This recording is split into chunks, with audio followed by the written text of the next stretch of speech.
Shalawom Israel. First and foremost, I want to give all praise, honor, and glory to Babaqasha Achyam.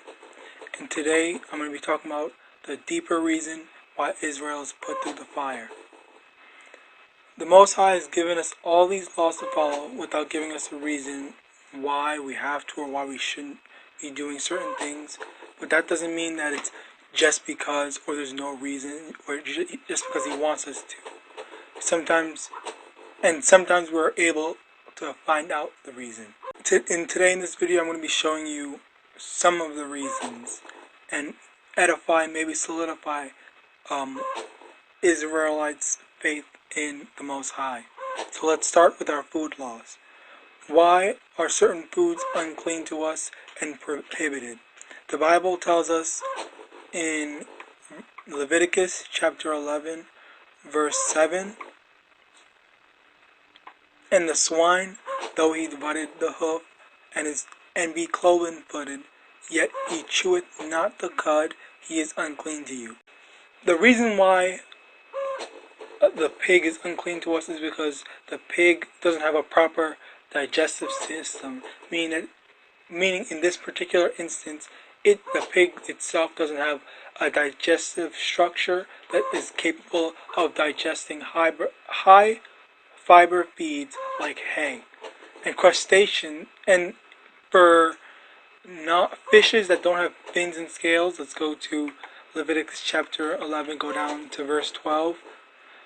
"Whatsoever hath no fins nor scales in the water, that shall be an abomination to you." So he's telling us that sea animals that don't have fins and scales, like the shrimp or the crab or the lobster is a delicacy in Babylon or America,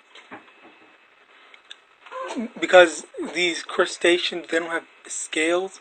They're like the cockroaches of the sea. They eat their bottom feeders. They eat parasites and dead animal skin. That's what they eat to live. And if you are eating those crustaceans, then you're basically, eating the parasites and the trash that they're eating.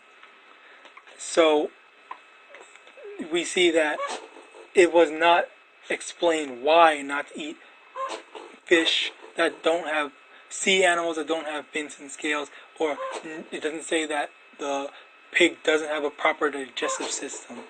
But we're able to find out that now, even though back then they were following this, or some were following and some weren't following this, but they didn't know the proper reason, the exact reason why, but they were still doing it. But now we know, and now we should be avoiding this. So we can't be saying, oh, the most Yahweh Shai already did away with the Old Testament, but even now, pigs and crustaceans are unhealthy to eat.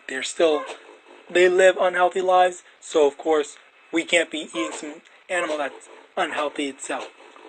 So next, this is in Romans chapter 9, verse 11.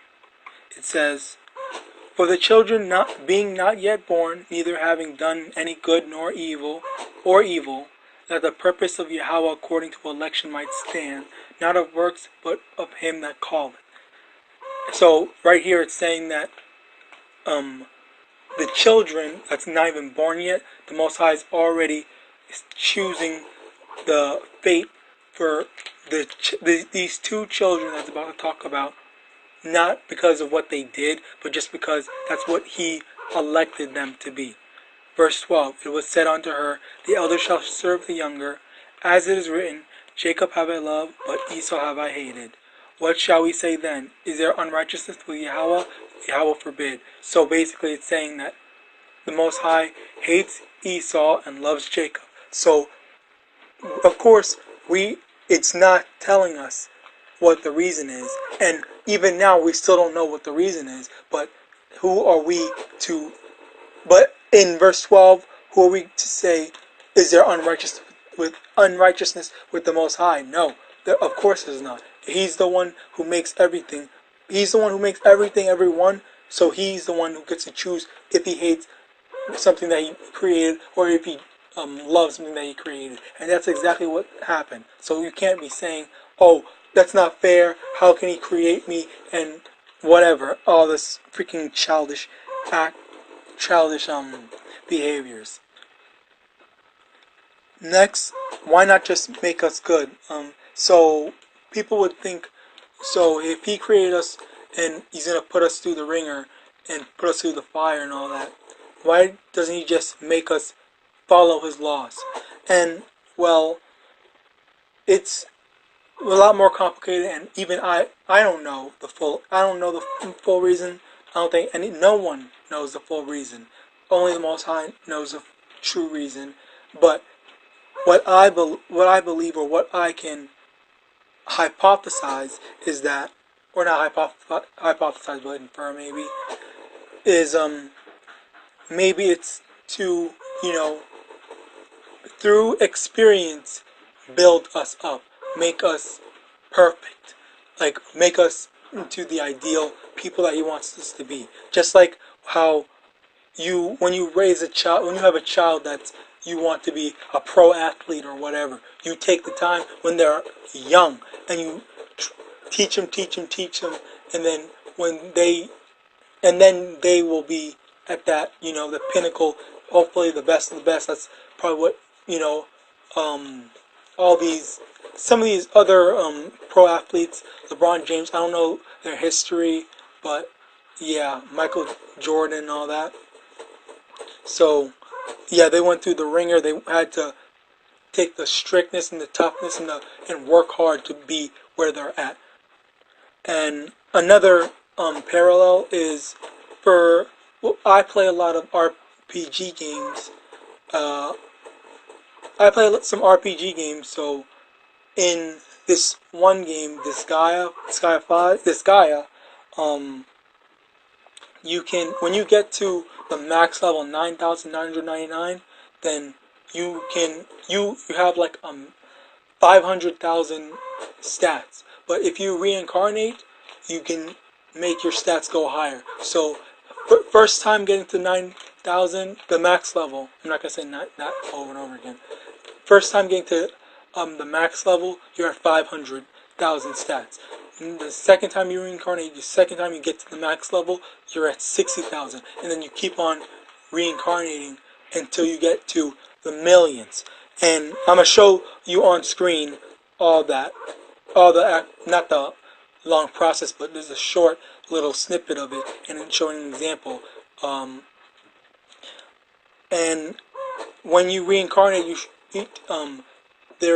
you add stat bonuses to make your stats go higher and higher. So it's kind of like, I believe that's kind of like what the Most High is doing.